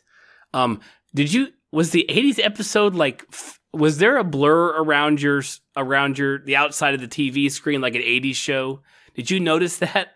Like they even filmed it. I don't think I paid attention to that. I don't think I caught that. At least when they first started in the 80s, like there was like a significant like shimmering blur thing that was going around around the outside of the screen. And I was like, this is so it's like every 80s show, and this is where you can pull in your joke about the guy in the Fiero. Okay. Oh man, dude, I can't wait to talk about this episode. So did the 80s, okay, you brought up the blur, but did the 80s episode last like 3 episodes to you? It was 2, episode 9 and episode 10. And then No, 11. It is 3 episodes. You are correct. All right. So that's what I thought. Okay, so because I'll just let you know, the third episode ends with Truffle Dome. Episode 11 is called Truffle Dome, and that's how the 80s ends, is after the Truffle Dome incident at his restaurant. Okay, so the Fiero fight happens. Episode 10. Okay. Well, anywho, this joke lasts 1 to 2 episodes, 1 to 3 episodes, whatever. But it's to me, it's the second best joke of the show. Okay. All right, so Tiger orders Wolf in her bossy attitude that she has throughout this show, and which is good because she needs to have that because there's no going back for her. And she has to have this hardcore mentality to push through the way it is. But you eventually get to see a very soft side of her, and there's this whole reconciliation with Wolf and everything, and it's great. It was a very nice twist for both of the characters come from these very rugged backgrounds to becoming humans again, I guess you could say. Right. So anywho, Tiger orders Wolf to go steal the car. Well, he comes back with a Pontiac, and it is a 2-door Fiero, I think. 140 horsepower. It's a Firebird. It's a Firebird, yeah. And he rattles off everything that it is. And so Josh goes, where am I supposed to sit? And Wolf pops the trunk, and this guy that is bound and gagged kind of pops his head up oh my God. And then they're in the middle of the city, so they just push it back down and shut the trunk on him again, right? Episode goes by, you don't hear anything from this dude again. You're like, what? And then all of a sudden Wolf and Tiger are in this big battle, and this is where the reconciliation comes again. They got to fight this out to become friends again. The trunk magically pops open on one of the hits, and you just see this guy jump out from the trunk and take off running. And then all of a sudden you realize that this dude's been in there for 3.5 days while they've been doing whatever it is they've been doing. Wherever Wolf's been driving around, this guy's been stuck in the trunk the whole time. Right. And on top of that, let's not forget, and I will definitely be tweeting at this guy. Hopefully he has a Twitter account. Corey Hart is featured in this show for a lot. Corey Hart is all of a sudden going to be showing up on some playlists a little bit more, and I'm not even talking 80s night at college. Introducing new generations to Corey Hart. To a lot of people. Who, by the way, aged very well because he's in episode 12, playing the piano while Wolf is detoxing. And I'm like, way to go, Corey Hart. Way to not die from a drug overdose, something weird like that. Way to go, 80s, pop star. But I guess way to still be relevant. Right. So during the show, before you see him actually in a hallucination, I'm like, this guy has got to be getting so many royalties from this show right now. They're referencing his music. They're talking about him, their name, and hell, Wolf goes by Corey Wolfhart for half of the 80s section. That's his name in the 80s. Yeah, I mean, I'm not gonna lie, dude. I was like the whole scene where he throws his fist up and they're chanting Corey. I was like, yeah, dude, they're chanting for me. They're chanting for me. Just gonna catch that sound clip and use it for your ringtone. Right? Yeah, that's what I need. I want to make that for you when I'm in post. I will. I promise you. But yeah, so they do every Corey Hart song joke they can, which I love that because he's involved in the show means that he was cool with it, which makes you cool in my book. If you can make fun of yourself, you're the best person in this world. Yeah, right? If you can be someone that was, super famous and, let's face it, dude, you had some hits, but you're not the Rolling Stones, right? You're not Slayer. Right. Whatever. Right. That's a little bit of a jump from Stones to Slayer, isn't it? Well, I'm just trying to let everybody know what I listen to. But yeah, if you can come out of the woodwork and make fun of yourself, dude, you have more and it wasn't even making fun of himself. It was just stating, yeah, dude, I was super popular at this time, and I wore my sunglasses, No. When she's mad at Wolf she's going through the crowd, she's like, "Why are all you wearing your sunglasses at night?" And they're all like, "Wee!" They just lose it. You know, I bet you like a lot of people didn't even know who we were talking about until we referenced that song right there. That is it. You know, we got you. We called all of you on it. All of you who were just nodding your heads, listening, like, okay, they'll get past this. Whoever the fuck Corey Hart is, that's who it is. We'll push through it. Maybe we'll fucking Spotify him later or something and check every it out. reference to Corey Hart, every reference to Sunglasses at Night, it's Corey Hart. And truth be told, even at 37. I'm not sure I knew who Corey Hart was till they started talking about it more and more in this show. Like I just know the songs. I wasn't sure who Corey Hart was until I got to college when it was like 80 night parties and you know that was a fucking song that always blasted. Right. And then after like Wolf's like when Wolf decides to stay in the 80s and he's had his fight with Tiger and he's at the Corey Hart concert and like he's in the middle of the concert like bloody as fuck from the fight and just lip syncing to the song and just in the greatest place, in the greatest spot. It was just, it's magic. This show is just magic. There's nothing that's not fun every episode. It is so great. And that's all the way down to like, I don't know, we're on, episode 8 or 9. Maybe even more. No, episode 10, because we kind of skipped over like the whole Cronish being a closeted homosexual. Gay man. But you know what I mean? Like that was one of those like it was all that like everybody dodging everybody in the house, like so no one sees anybody type show. And it's a classic comedic type episode. Yeah, it was like, you know, one guy runs out through a door and another guy happens just to come around the corner at the exact same time, shutting the previous door that was open, you know, like it was beautifully filmed. Yeah, it was great. And it was funny. It was genuinely funny, that episode. Yeah, even though I knew that. And the fact that they just kept adding people in that episode to the scenario, like at a certain point, I was actually kind of going, where the hell are they going with this? Like almost a little bit. And then they just put it all in a nice little bow for me, and they're like, haha, shut the fuck up. Right. Well, what this show does great is it takes you to where you thought it was going to go, and then it takes it a little bit further. Yes. Yeah, like where you thought it was going to stop, and then you realized you were watching a paid-for show, you went, yes, I'm so glad I paid for this. This makes it even better. Right.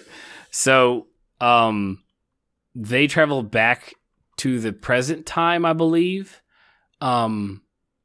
But Wolf stays in the 80s, and then you get an entire episode, which is like a montage type story of his time in the 80s, a Wolf's time in the 80s, and he creates this underground restaurant where like he kidnaps people on the street and like they think they're gonna die, and they arrive at his table, and he's like, prepare to die. Yeah, he's like, only when you think you're about what does he say? Oh god, I wish I could remember it. He says when you're on the brink of death and the adrenaline's pumping and you think you're gonna die, at that point is when you can taste. Yeah, you taste food for the first time again. First time again. Yes. And his whole like comedic journey through, you know, the culinary arts and where he's going with it is just hilarious. And it's a typical tale of fame, especially in the 80s. Is like he did everything awesomely and got all these awards, and then like he hit coke and got like a bad, and then things went nuts. And then it was a great way to sum up how the 80s went, though. Very true. Like you were successful and you were on coke. Like that's all there was to it in the 80s. Like, and then it all came to a screeching halt. Right, and then we got garage bands. Goddamn garage bands.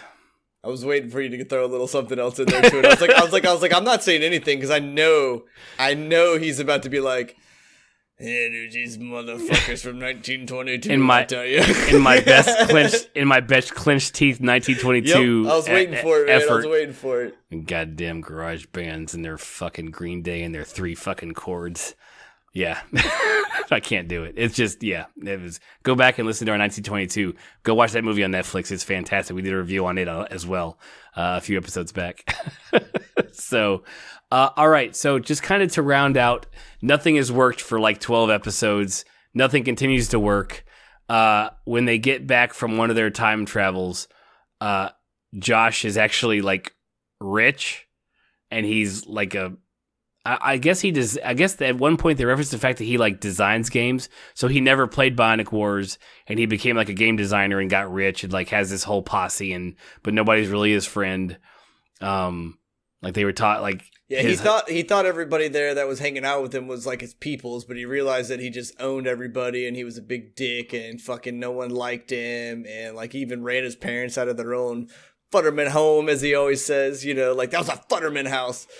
Right. And so you realize that oh god damn it, what is his future name? Juice. Well, no, Juice, but what is Jay Futz? Jay Futz? Jay Futz, yeah. Jay Futz, as you realize, is a giant dick with a smaller giant dick than the giant dick you're going to eventually see. Correct. And you see both dicks at the same time, multiple times. But yeah, he runs into his. So that's when it becomes less time travel and more split timeline. And there's another Josh in the timeline they're in, and it goes into that crazy where he meets his own self, and his own self is like, he's like, "Are you from like the cartel or like, you know, Japan? What's the triad? The triad? Like, come on, good, yeah." Clone me, you're not getting in my head. Like, he just totally accepts the fact that there's like a clone version of him coming to take him out in the esports world. Like, he's so big in it that he's like, oh yeah, clones, whatever, no big deal. Best joke is like, he's like, are you trying to intimidate me? Because let me tell you what, that, pointing at his big ass dick, he's like, that's intimidating. Oh man. Okay, so let's get into episode 13 and let's jump to, so they realize that, okay, well, you know what? I'll just play the game again, and I'll beat it. We're in a separate timeline, which means there's a whole separate group of people that could come back in time. They could come back in time. He's like, I'll name myself Don't Go Into the Tunnel, which is where the whole point of Tiger and Wolf, they took their whole team into a tunnel, which ended up destroying, you know, killing all their team, but Tiger and Wolf. 43 out of 44? Right, but I mean... Is that what it was? Well, I mean, but I guess Wolf was there too, so I don't understand the math on that one. But yes, she was the last one left. Maybe Wolf was somewhere else. Well, maybe she wasn't counting herself. Maybe. But yeah, so in the timeline Josh originated in, Wolf and Tiger are the only ones who are left. So he plays the game again in the alternate timeline, beats it, and then Owl and Dingo arrive in their timeline, and it's great because those two were like fresh from, you know, Rat Hole City, and so Wolf and Tiger are trying to like calm them down and get them acclimated, and Josh is like, "You see what I had to deal with when you guys got here? Like, this is exactly the same shit y'all did to me." Like, do you understand the bullshit that I went through? Yeah, because Dingo is played by Carla Gallo and. Carla Gallo. Now she is from Bones, she's correct? From a bunch of stuff. Well, Bones. Yeah, she was the one who was married to Sweets. Yes. And so if you like her she was Daisy and Bones. Yes. And then like another big one would be Neighbors. She was Paula in Neighbors. And then I think there's like one other one that everyone would probably know. Oh, wow. Hold on. Just real quick reference. She played L.A. Noire voice. She played Gloria Bishop in L.A. Noire. And I know that's a game that I beat that game. Yeah, that was a game that you finished begin. And off topic, I totally bought it for the Switch. I feel, oh boy. To be my little portable game to play on it. Except, does it not fit on the Switch? Like, you had to have a card, right? Oh, yeah, but I had an extra card. I mean, yeah, but let's just look at that real quick. Like, here's our game, but it doesn't fit on the media that's going to go. Yeah, I know, but they you knew it was going to be. Well, that's only if you download it instead of buying the cartridge. True. Now, so if you want to talk about internet rabbit holes, you remember all of the controversy around that game when it first came out? Nope. About the way they were working. You should read that.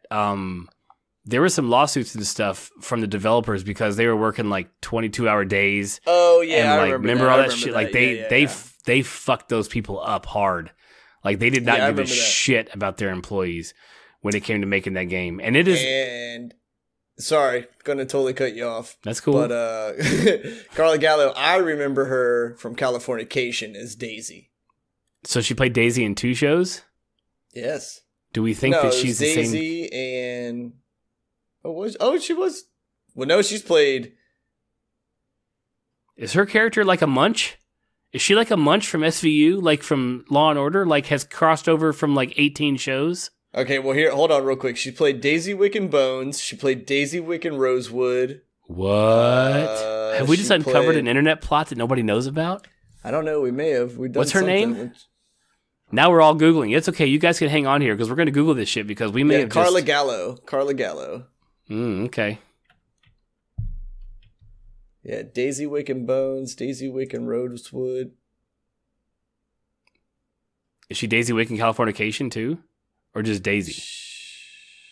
She's just Daisy in Californication. I fucking love that. I don't even care. Like, I love that. I'm trying to see how far it goes back. It looks like Californication may be the first instance of it. Yeah. That's cool, though. So, yeah, everybody knows that. So, we... Yeah, there's your weird like side tangent on the internet of how many names get reused in TV shows. Yeah, or maybe the actress has like a preference for the name. Like if I'm gonna be in the show, just call me Daisy because it's easier for me to remember and I'll remember to react to it. Yeah, right. Yeah, yeah. But John Munch is one of those characters who like started in like one of the early ones. Who's the guy that played the Thing in Fantastic Four? The bald guy who played the Thing in Fantastic Michael Chiklis? Yes. So what was the Shield? He was like John Munch, I think, started like in the Shield, and then like he moved his character Munch moved through like X-Files and like a bunch of other ones, and ended up on all the Law and Orders through SVU, and then he stopped there. I mean, it was like the character of John Munch like has the record of being across the most media as the same character. Like character of John Munch. Very cool. Anyways, I digress. We're on episode 13 and everybody's ready to turn this thing off. So let's rock and roll. Yes, all right. Let's finish it up. You don't listen to this podcast without knowing that we break off on tangents, and sometimes they're interesting and sometimes they're not. So just hang on. We're good. Yeah. So the last episode, Dingo and Al, Wolf and Tiger, they are all, and Josh are all heading to the Cronish Towers to blow the tower up to pretty much kill themselves. Like it was all like, we're hoping to get out, but we may not. Everybody knew it was pretty much a suicide mission to sum it up. Like if they were gonna make it through and get out alive, that was like a 1% chance, but 99% chance like to get the mission done. We're all gonna die. You're probably gonna die. Yeah, and it was, it's a very cool episode. I didn't write a lot about it, just because there was a couple things that really stood out to me. There's parts where they put like the Bionics had laser sights on their weapons, and their sights were hitting when they hit Tiger and Wolf, like that's where the wound happened. Like I loved that. That's not a minor detail, but you don't see that very often. You see lasers, you see people dying from some sort of laser sight or whatever when it comes to war shows, things like that. When they're equipped with that kind of stuff, but you never see them take the point to put the laser point on the body, and then that's where the explosion, like the hit, happens on their bodies. I loved that. I'm sorry, that's just the tactical guy in me. I was like, that's fantastic. You put the laser where it goes, and that's where the hole shows up. That's the whole point of them. But they don't make it. Yeah. Sorry, man. I'm just laughing at your rant, man. No. Like I was trying to talk and then I couldn't because I was just cracking up because I know exactly how you feel. Like with gunplay. Yeah, like if you're gonna do something with a gun, man, like don't. All right, look. If you fire a 45 in someone at like pretty close range in a TV show or something, like I want to see a pretty decent sized exit wound out the back of them. Right. Like now, if you pop a guy with a 9mm in the leg, like I want him to drop instantly and not keep walking. Like you're not gonna keep walking. Like unless you are the Terminator. Like I don't care who you are. You could be the Mountain from the Game of Thrones, even in his zombie form. You put a bullet in somebody's leg, like they're dropping. They may get back up, but they're dropping. Like I hate they're gonna the at least ones hobble some good stuff. Yeah, I hate the ones where they just walk it off, and I'm like, dude, you're not Peyton Manning. Yeah. Greatest commercial ever. Right? the guy was a fantastic quarterback, but he's a fantastic actor. Yeah, and I don't understand how he's just not on TV everywhere right now. The everyday hero commercial string where like it's just people at their normal jobs and he's like rooting them on. Yes. And like the guy gets the guy at the coffee bar gets sprayed in the face with hot steam and he's like, yo, just rub some dirt on it. Yeah, like that's great. That's Peyton Manning. I mean, like I love the guy. His commercials, I could watch those all day long. Anyways, boy, we watch a lot of fucking television. I do. Okay, so yeah. So anyways, Josh gets to Cronish's office. Cronish kills himself with a vial full of like 100 of the most deadliest viruses, which he had the cure for, but he dropped into the incinerator. Because he didn't want to be a bad guy. Right, he didn't. And Josh couldn't kill him either. There's no way Josh was going to kill him. He didn't have the balls for it. He was not a killer. Yeah, it was like once Dr. Cronish understood what was happening, he took his own life to be a better man. Right. And so Josh heads down the incinerator. Did you laugh at all during the radio communication between Josh and Owl before he went down the incinerator? Oh yeah, when he was like, just doing like scat sounds where he was just like like I was dying, dude. I was laughing so hard. That was the best. It was just it was like I'm gonna get burned alive. You don't turn it off. He's like, please tell me you're gonna turn it off. He's like, skiddly boop. He's like, that's good enough. I'm going. Yeah, good enough for me. I'm going down. Oh God. Okay, so yeah, as you can tell, the two dads give it a certified fantastic when it comes to shows. I give it a 9 out of 10.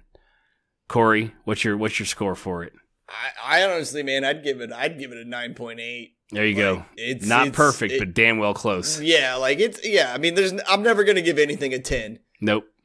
You know, like I'll never do that, and that's just probably me just being a prick. Like, you know, like I just can't do it. I'm stubborn. Yeah, well, 10, there's a certain echelon of media that a 10 is allotted for, and this isn't a 10, but it's pretty damn good television. Yeah, I think like right now, I think it's got like an 8.1 on some other shit, and you know, like if that many people are voting for it, and it's still got an 8.1 at this point in time, like you know it's a good show, right? Because you know there's a fucking epic ton of 1-star reviews that came in for somebody going like, oh, I don't like time travel and I'm just stupid. And like, okay, cool, man. But it got drowned out by 4- and 5-star reviews.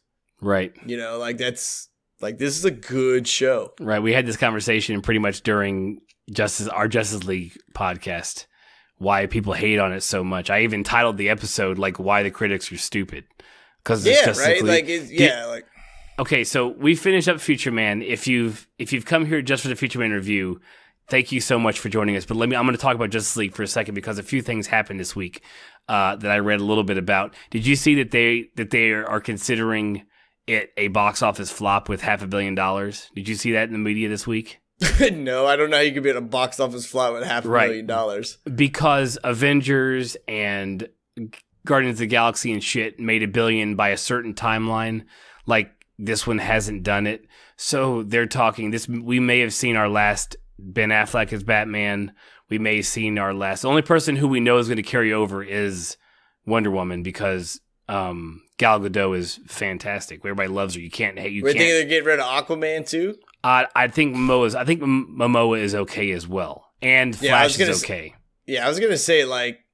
But yeah, well, I knew the Batman thing, but but Ben Affleck also had already been saying like, I don't know if I'm going to keep doing Batman kind of thing. Where I'm also like, yo, cowboy, like, you signed on for the Batman extravaganza. Like, you just like if they're going to keep pushing out films for 10 years, then you better be ready to rock and roll for the next decade because you like Batman now is to the point like, who gives a fuck?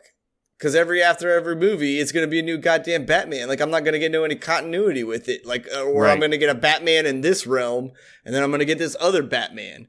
Right. And and you've already built this. You're playing old Batman. So all you could do is really if you were going to save yourself, I would make Affleck hand the cowl down because because Affleck's already playing a 20+ career year Batman anyway. He's already playing old Batman, like post Bane, like if he's post Broken Back, post everything.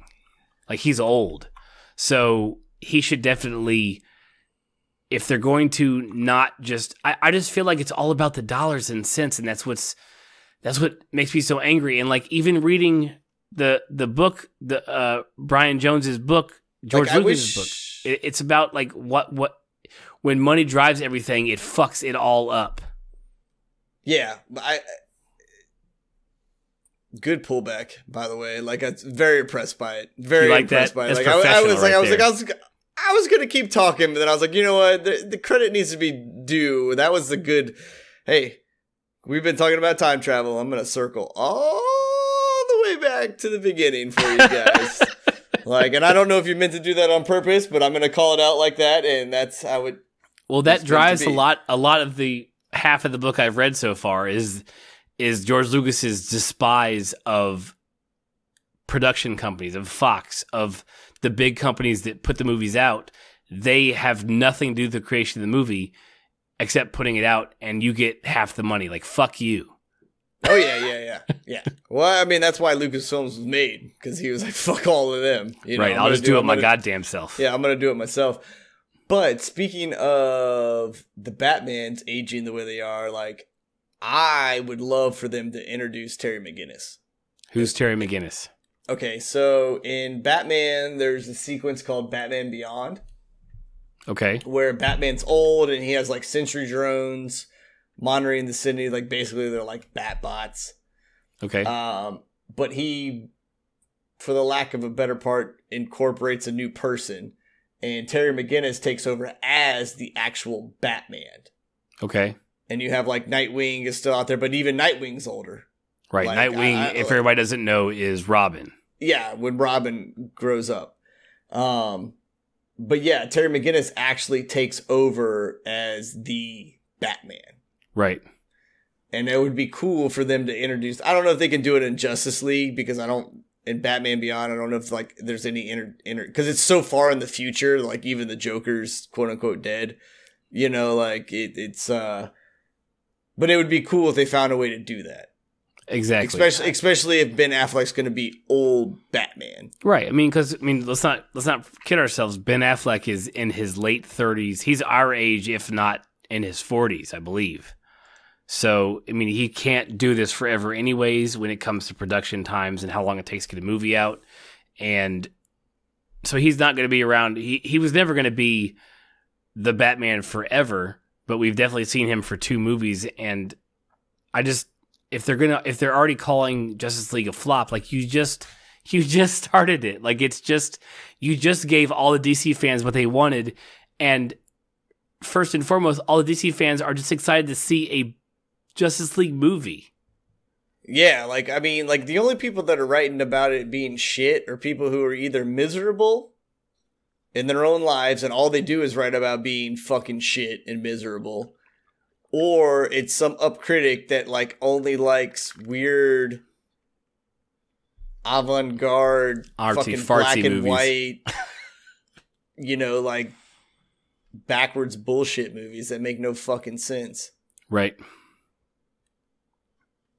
So that's anyways, my thoughts on it. I'm sorry. That was just that came out of nowhere. That was not planned in our podcast, but I felt like I bring it up because we had talked Justice League and we did love the movie. And I was reading this week that they were just that it was considered a flop and it was considered bad. And I don't know. Yeah, dude. Like even if you're basing it on numbers alone, man, like anything that makes $500 million fucking dollars is not a flop. Even if it took you $300 million to make it and you make $500 million. You've made $250 million. Like, shut the fuck up. Like, you've seriously made money. Like, as long as you get in the black, shut the fuck up, producers, or not producers, but like production companies, Fox, whoever. Yeah, like, whoever wants to shit on it, man. Like, yeah, whatever. Just shut the fuck up. You're making money. You made a good film. Like, yeah, it wasn't perfect. Critical success. Yeah, but like, it was still a good movie. Right, and people are paying for it. $500 million worth of money. Billion with a B. Are you shitting me? Like, come on. Yeah. So, You know, if the billion mark is what makes a box office movie, then, you know, there's going to be a whole lot of flops. You can understand why I watch a lot more television than I do, because sometimes movies they're just never good. They don't have a chance to make it these days. And that's why I think we're seeing a lot of actors who are, you know, a lot of big time actors. Big time actors. Yeah, let's go this way. Why not? If people can turn it off if they're done, that's fine. I'll talk about it. A lot of big name actors are going to television. And that's why TV is so good right now, because you can turn on TV and you can see Kevin Bacon. You can see Ed Begley Jr. You can see, who's the big one that's on? What am I watching? Well, did you even get bullshit like Kevin Spacey, who was on, and like, I mean, even all his fucked up shit getting kicked off the show, like, let's up face until it. 6 months ago. Yeah, let's face it, before we found out that he was a borderline creep, because I still don't know the whole facts, so I'm not going to jump to conclusions on it. But, like, let's face it, he's a fucking weirdo. But you were like, dude, that was Kevin Spacey, man. Like, right.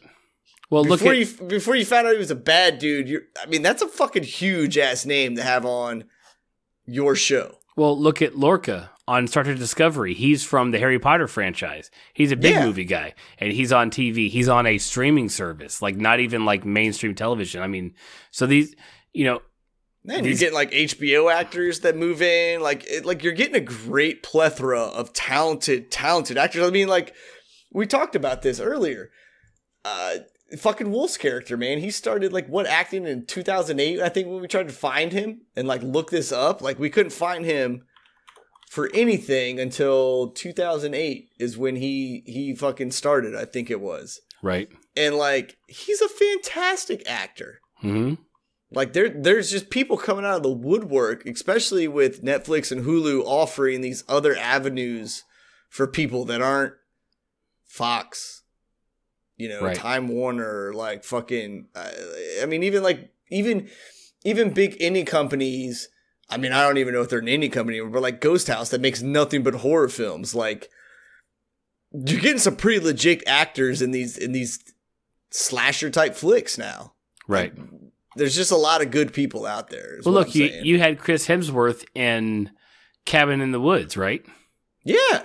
Yeah, I mean, so we're just going down a horror genre. But yeah, I mean, it's just, I like the fact that it's not, that Hollywood, especially actors, are not sectioned off like they used to be.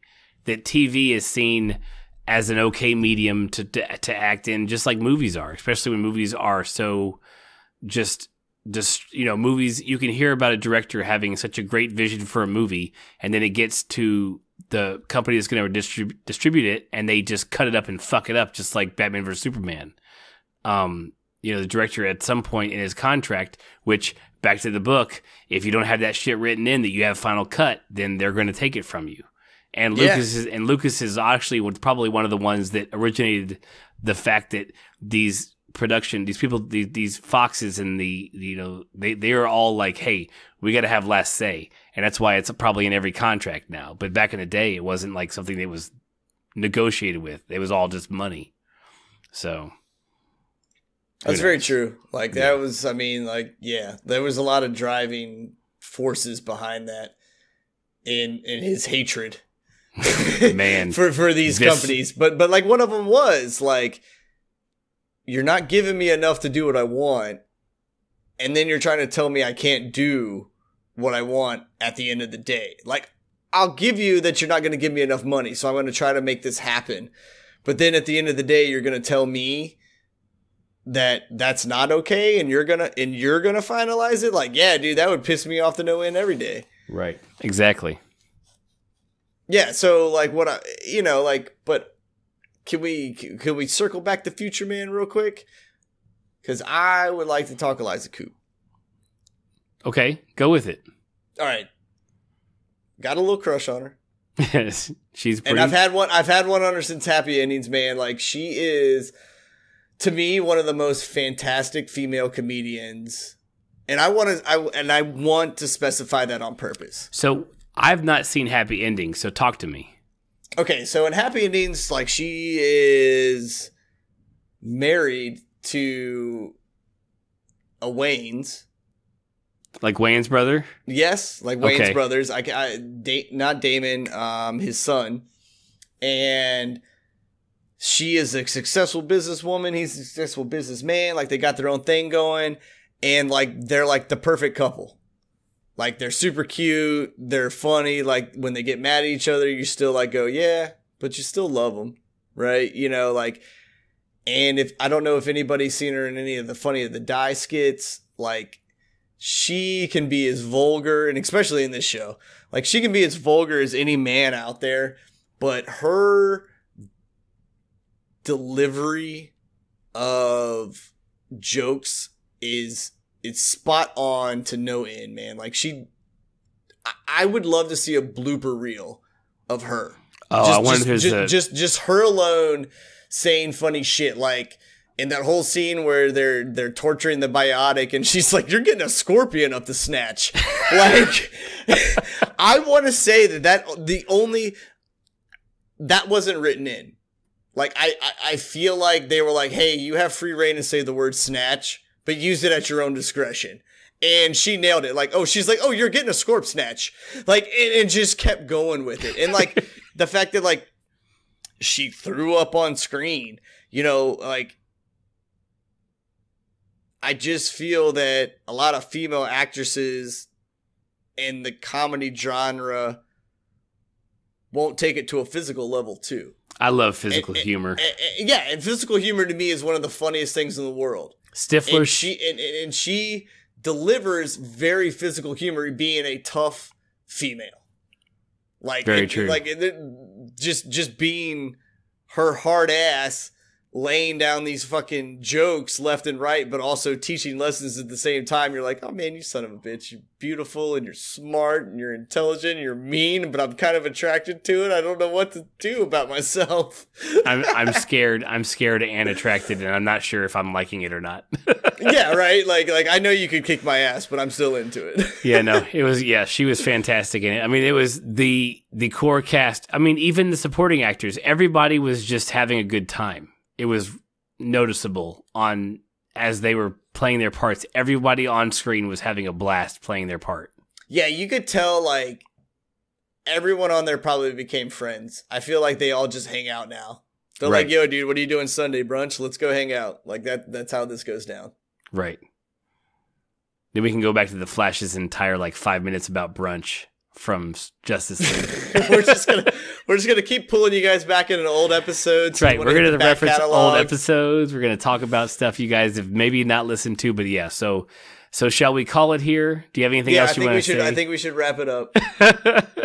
This was I want to say, because we usually say this after we stop recording, but I'm going to say it on the recording so everybody can hear this. This is probably one of my favorite podcasts we've done so far, Corey. Yeah, this was a good one. This was fun, man. Like, this was fun. It's just lighthearted and fun. We don't do a lot of comedies. We have delved into some fucked up, dark ass shows, but this has been a fun. And I want everybody to know that we enjoy comedies as well as, like, American Horror Story, which we didn't really enjoy that much. Go listen to that. Even though he's a ginger, he has a soul. He likes laughing. just a little bit. All right. Well. Okay, so that is the wrap for the episode. I will go with my out here. So make sure you head over to 2-review.com, listen to all of our stuff. I hesitate to bring it up, but we have a Patreon. I turned it on. I had signed up just to have the name, but I turned it on. If it costs us $10 a month just to get the Audio Boom website to upload our stuff. So if we can get $10 and we don't have to pay for our website, we just enjoy not having to pay to do this for you guys. But we'll do it for you anyways because we love doing it. Corey and I have talked like this for years. We just finally decided to stick a mic in front of our mouth about 20 episodes ago. So yeah, we were like, man, dude, I feel like we have a lot of bullshit to say when we're together. Let's go ahead and put it out on recording and hope people like it. Right. And we see your listens. We see the people who listen to us, and we want to thank you guys every week for coming back. Man. Like, seriously, like the 100 and that are coming around, like, that are a religious group. Like, we know who you are. Like, we know, like, we can see the numbers. And we know there's a core group of people. Right. And like, and I'm gonna I'm going to say 100 because to me, I feel like there's probably a few skips in there or whatever, but like that core, I don't like, you're my people. I love all of you. Like, we love that you guys show up. Fantastic. And I want to find a way to thank you somehow. Like we're going to like put a skywriting thing up and we're going to hope everyone sees it from the world. Yeah, hey, Clay's looking at me like it's the dumbest thing I've said all night. No, it probably is. But like, I'm trying to think of some exaggerated way to like thank them. Look at this. We do this on Google Hangouts. We could have a hangout with some of our major fans. Holy shit, dude! That is probably the smartest thing you've ever fucking said. Yeah, I didn't come up with it. Other podcasts do it. I'm not original whatsoever. So if you guys are interested in that, let me know. You gotta hit us up. You gotta hit us up through Twitter though. You gotta find a way to get a hold of us though. That's right. We will. That's trust what we me. want. We want interaction with you guys. Like we want to have talk. We want to have conversations. Like we want you to come back and go, "Hey man, you guys are really great," or "Hey man, you guys are really, really off on this," and I feel that way. Like, and then I want to have that discussion with you. Like that. That's what I want. Absolutely, and we definitely. Clay run the Two Dads Twitter just because I try to retweet everything Corey does because Corey's had the Sloth Bear 35 account, 35, right? Yes. Sloth Bear 35 account. He's been on that a lot longer than I've been on my account, my personal account, which is also linked to in our Two Dads Review Twitter. But I run a Twitter page. Trust me, if you tweet at me, I'm going to get back at you. I promise you. You have something you want to talk, DM us on Twitter. We will talk about it. We are not unreachable. We're just a couple guys on some mics. I mean, honestly, and even the weirdest thing, like I know we do TV shows and movies and stuff like that, but like, I mean, honestly, if we got enough people that were like, "Hey, can you talk about this?" Like, I think we would probably go talk about it. Right. We're gonna do what makes you guys happy. Agreed. We can talk. Corey streams on Mixer all the time. I try to retweet it every time from the Two Dads account so everybody can see it.